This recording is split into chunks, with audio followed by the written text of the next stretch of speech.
एक बड़ी पुरानी कहावत है, अतिशय रगड़ करे जो कोई अनल प्रकट चंदन से होई। ये जो स्क्रीन पर आप देख रहे हैं ना, इस पे कुटाई हो रही है। और ये कुटाई किसकी हो रही है? चीनी पुलिस की हो रही है। पहली बार चाइना में इस तरह का सीन देखने को मिल रहा है कि चाइनीज पुलिस को कूट रही है जनता।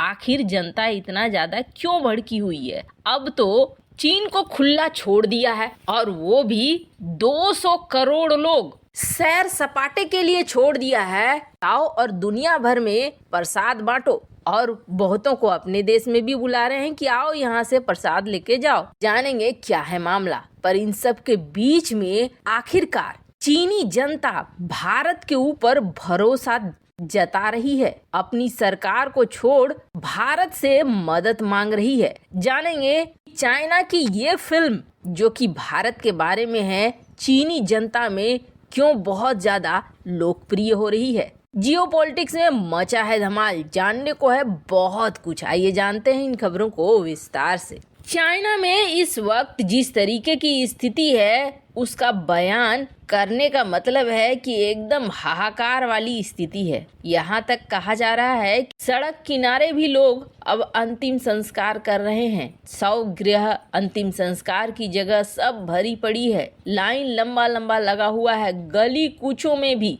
अब लोग अंतिम संस्कार कर रहे हैं लोगों का। मतलब कि चाइना के हालात हैं बेहद बुरे। और इस हालात के बीच ऐसा नहीं है कि चाइना फायदा नहीं कमा रहा है। इस चाइना का फॉरेन रिजर्व 11 बिलियन डॉलर बढ़ गया है। दिसंबर महीने में जो चाइना का फॉरेन रिजर्व घट रहा था, वो फॉरेन रिजर्व अब बढ़ना शुरू हो गया है। बढ़ना इसलिए शुरू हो गया है क्योंकि चाइना ने जो जीरो कोविड की पॉलिसी थी उसे छोड़ दिया। उसे छोड़ने के बाद इन्होंने लोगों को ये कहना शुरू कर दिया कि आप वापस काम पे आओ, जो काम पे नहीं आएगा उसे दी जाएगी सजा।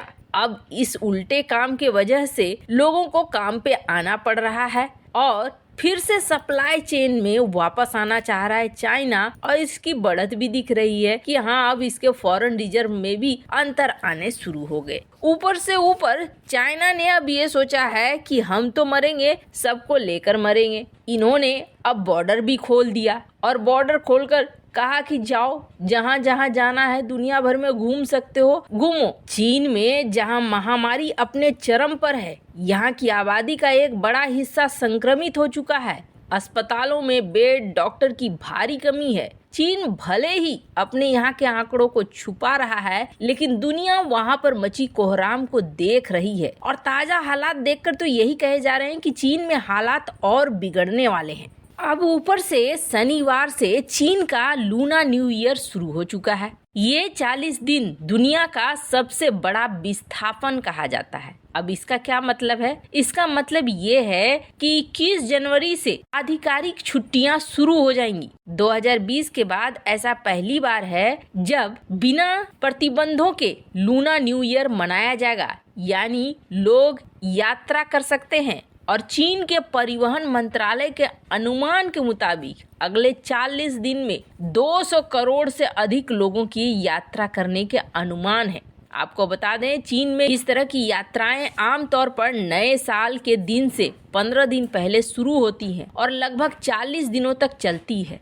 मतलब कि संक्रमण और ज्यादा फैलेगा। ऊपर से चाइना ने ये भी फैसला ले लिया कि जिन लोगों को हमने पहले जीरो कोविड पॉलिसी के तहत हिरासत में लिया था, उनको भी छोड़ रहे हैं। चाइना ने एक चीज और कहा, और चाइना के काम करने का तरीका बता रहा है कि चाइना अब बुजुर्गों का इलाज करने में इंटरेस्ट नहीं ले रहा है। कई ऐसी रिपोर्टें आ रही हैं जिसमें ये बताया जा रहा है कि अगर महामारी से कोई बुजुर्ग संक्रमित हो रहा है तो उस पर उतना ध्यान नहीं दिया जा रहा है। इन सब के बीच अब जनता का गुस्सा फूट पड़ा चीन की पुलिस पर। चीन की पुलिस पर क्यों फूट पड़ा? और ऐसा हुआ कि दौड़ा दौड़ा कर चीनी पुलिस को मारा। चीन के लोगों का गुस्सा फूट पड़ा चाइना की पुलिस पर। और क्यों फूट पड़ा कि दौड़ा दौड़ा कर चीनी पुलिस को मारा। ये जो वीडियो है, इस वीडियो में गुस्साई भीड़ रात के वक्त सड़क पर पुलिस कर्मियों की पिटाई करती हुई नजर आ रही है। पुलिसकर्मी इन लोगों से बचने के लिए पीछे हटते हुए ढाल की आड़ ले रहे हैं। इस घटना में कई श्रमिक, पुलिसकर्मी और दूसरे लोगों को भी गंभीर चोट लगी है, ऐसा बताया जा रहा है। दरअसल ये सब हुआ कब है? 7 जनवरी को हुआ और ये एक फैक्ट्री है चाइना की, वहाँ पर हुआ है। फार्मास्यूटिकल फैक्ट्री है जिसने कर्मचारियों को बिना बात किए 10,000 से ज्यादा श्रमिकों को काम से निकाल दिया। जो बकाया वेतन था उसका भुगतान भी नहीं किया। इस कारण फैक्ट्री के करीब 20,000 मजदूर विरोध प्रदर्शन करने के लिए सड़क पर उतरे। पहले तो फैक्ट्री के अंदर विरोध प्रदर्शन और तोड़फोड़ हुई। जब इनका गुस्सा शांत नहीं हुआ तो इन्होंने कंपनी के अधिकारियों को पीटना शुरू किया। इसके बाद फैक्ट्री ने पुलिस को बुला लिया,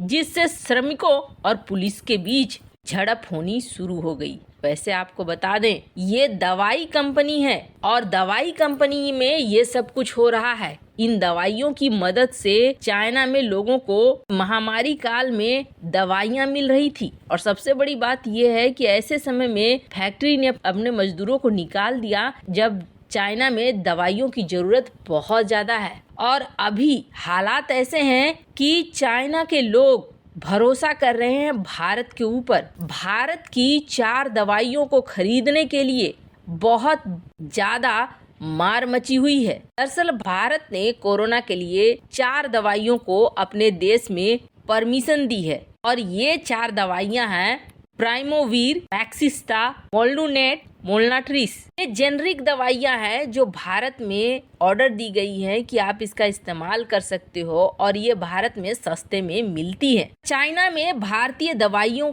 के ऊपर बैन लगा हुआ है, पर ब्लैक मार्केटिंग के जरिए चाइनीज लोग इसे खरीद रहे हैं और अभी यही सहारा बना पड़ा है। वैसे आपको बता दें, 2018 में चाइना में एक फिल्म आई थी। इस फिल्म का नाम था डाइंग टू सर्वाइव। फिल्म में एक कैंसर का रोगी एक चाइना के दुकान पे आता है और दुकानदार को कहता है, स्विट्जरलैंड से मैं दवाई नहीं मंगा सकता हूँ, ये दवाई बहुत महंगी है, आप भारत से हमें लाकर दे दो, भारत में ये सस्ती है। और वो शख्स फिर भारत से दवा लाकर देता है, बदले में उसे ढेर सारे पैसे मिलते हैं। धीरे धीरे गरीब लोगों की मदद करने के लिए वो पश्चिमी देशों के विकल्प के रूप में भारत की दवाइयों को अपने देश में लाने लगता है। आपको बता दें, ये फिल्म चाइना में बहुत चली थी। भारत दुनिया भर में जेनरिक दवाइयाँ देता है, वो भी सस्ते दामों पर, और इन दवाइयों पर भरोसा करते हैं दुनिया के लोग। वैसे इन सब मामले में आपकी क्या राय है? कमेंट कर जरूर बताएं।